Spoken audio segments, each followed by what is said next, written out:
¿Qué tal, amigos?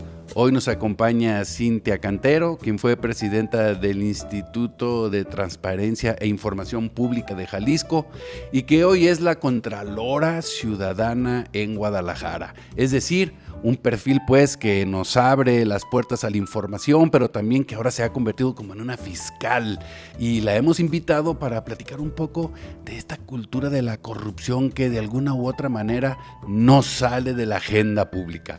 Cintia, muchas gracias por permitirnos esta conversación acá en El Respetable. No, muchas gracias a ti y pues a todos tus seguidores.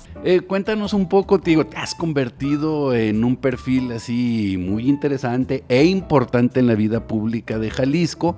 Eras la que nos dabas acceso a toda la información.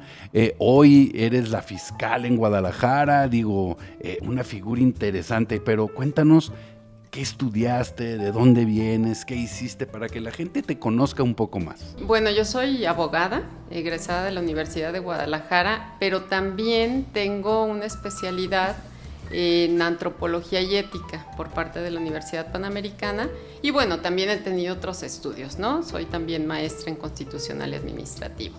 Esa es de alguna manera mi desarrollo académico y profesional. Pues tengo ya 24 años en el servicio público. He estado desde que comencé como abogada en Secretaría de Administración.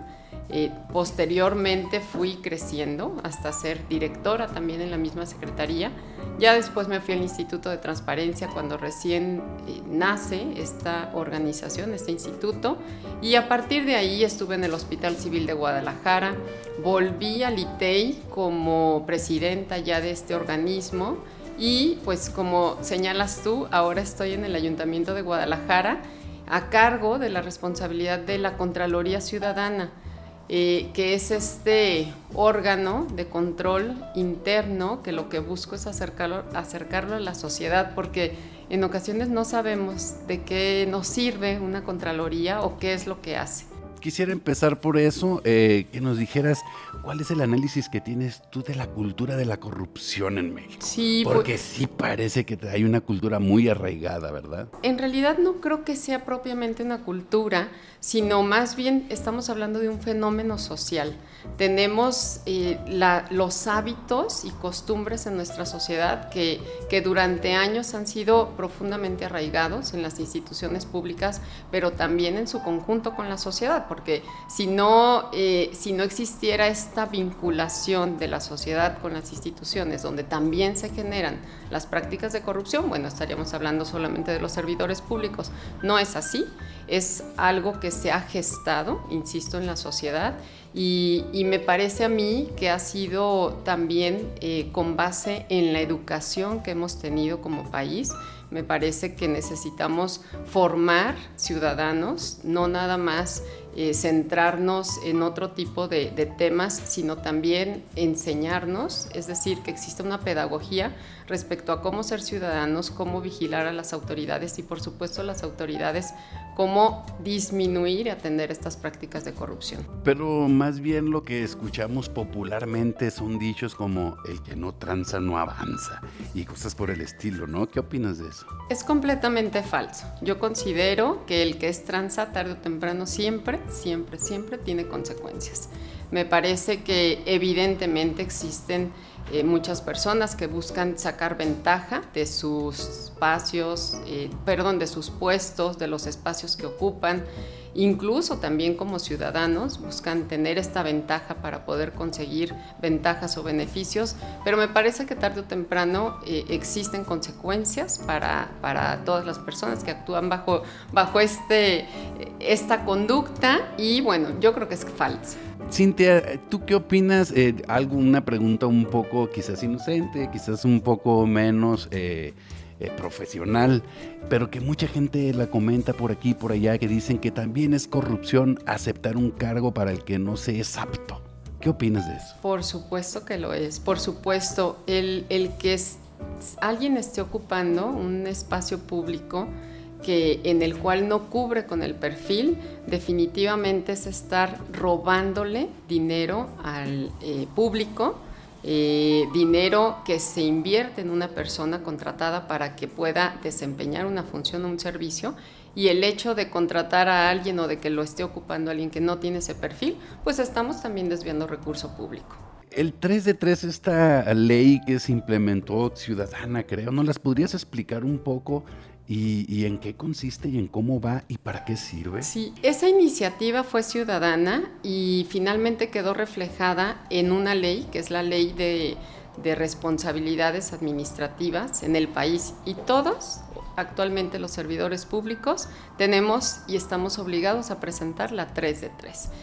Que es la declaración patrimonial, declaración de no conflicto de interés y el comprobante de declaración fiscal. Anteriormente había muchísimos casos donde había funcionarios públicos que desempeñaban cierta función y veíamos cómo a través de los años incrementaba su patrimonio y bueno, no había manera de comprobar o de corroborar por qué. La declaración patrimonial es un instrumento para estar vigilando esa evolución patrimonial. Bueno, ¿y si la están cumpliendo los políticos? Cualquier cargo público tiene la obligación de presentar esa declaración patrimonial y me parece que hemos tenido una evolución donde cada vez más servidores públicos la presentan. Cintia, ¿y sí estamos avanzando? ¿Sí somos menos corruptos que antes?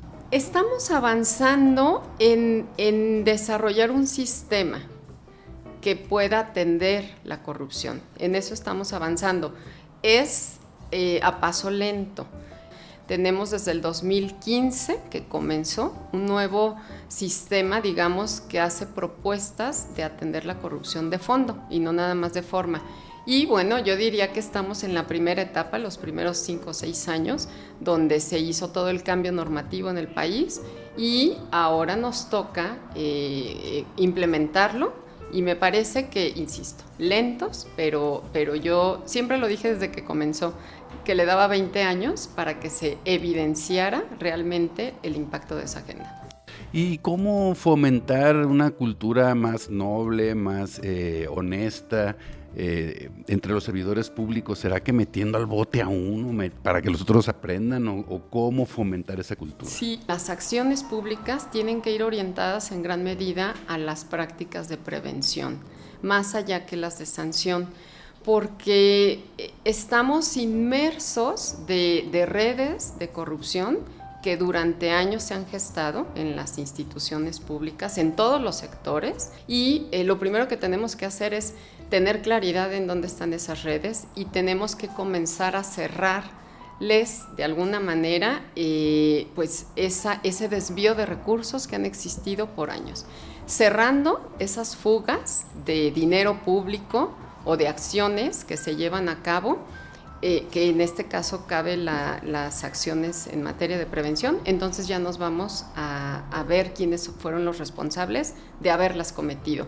Pero me parece que ahorita una parte muy, muy importante es focalizar los esfuerzos a las prácticas preventivas y a que no siga sucediendo.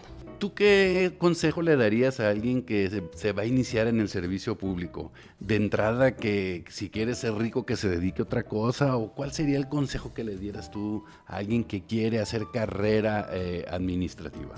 Yo lo que les sugeriría es que se preparen, que no estén pensando en hacerse ricos. Definitivamente es una carrera en la que cada vez más los sueldos van disminuyendo o van ajustándose, ya no son los grandes sueldos que anteriormente eran, lo cual me parece correcto porque pues estaban completamente desfasados en algunos casos y por lo tanto, sin embargo, más bien me parece que es una función de muchísima gratificación en el sentido de que puedes evidenciar las transformaciones que se están realizando con tu trabajo.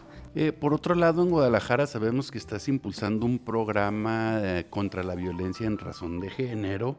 ¿Eso qué es y cuál es el diagnóstico que tienes ahorita ahí en Guadalajara, que es una olla de grillos ahí, ¿no? Sí, bueno, lo que estamos haciendo es cumplir con la responsabilidad, Bruno, en el sentido de las contralorías o el cometer, en este caso, por parte de aquellos que son agresores, violencia de género o de hostigamiento o acoso sexual, también se considera como una falta administrativa.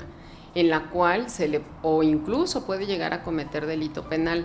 Nosotros, como Contralorías, también tenemos la obligación de investigar esos casos, no solamente a través de una responsabilidad laboral, como en muchos de los casos es, sino a través de fincarle responsabilidad administrativa a un servidor público e incluso inhabilitarlo para que nunca más vuelva a prestar un servicio público. Hay mucho machismo en la política, ¿verdad? Sí, completamente. Ha avanzado en los últimos años, pero sin embargo yo considero que las decisiones relevantes e importantes siguen estando aún concentradas en hombres. Pero creo que sí hemos avanzado, ya lo traemos en el chip, por decirlo, de que esta nueva cultura y dar más espacios y ser más transversales, creo que sí estamos avanzando un poco, ¿no? Vamos a dar un gran paso cuando prácticamente los universitarios en este momento, o jóvenes de preparatoria y hacia atrás, ya estén a cargo de la función pública. Hablando de la función pública, en este momento sí se han dado pasos, estamos recorriendo un camino, sin embargo yo siento que vamos muy, muy lento. ¿Y tú cómo te sientes con esta figura que se ha generado en torno a ti de la que nos dabas la información pública, hoy que eres la fiscal ciudadana en Guadalajara? ¿Cómo te sientes con esta carga moral? ¿No es muy pesada? ¿Duermes a gusto? Sí, yo duermo muchas horas y muy tranquila. No, la verdad es de que sí me siento con una gran responsabilidad del trabajo que tengo. En el trabajo que tengo confluyen muchísimos intereses en el sentido de que pues se determinan sanciones sobre servidores públicos de todos los niveles. En este sentido, pues sí es una enorme responsabilidad, y yo también he tenido siempre la particularidad de mi perfil no es estar de alguna manera buscando sancionar, sino que lo que me gusta es hacer el análisis, ver cómo se va a mejorar, y definitivamente si la ley estableció una conducta de un funcionario y la transgredió, pues evidentemente se tiene que sancionar. Estoy convencida de que depende de muchas autoridades y también de la sociedad el que podamos cambiar esta realidad en la que estamos inmersos. Cintia Cantero, Contralora Ciudadana en el Ayuntamiento de Guadalajara, muchas gracias por esta entrevista. Gracias.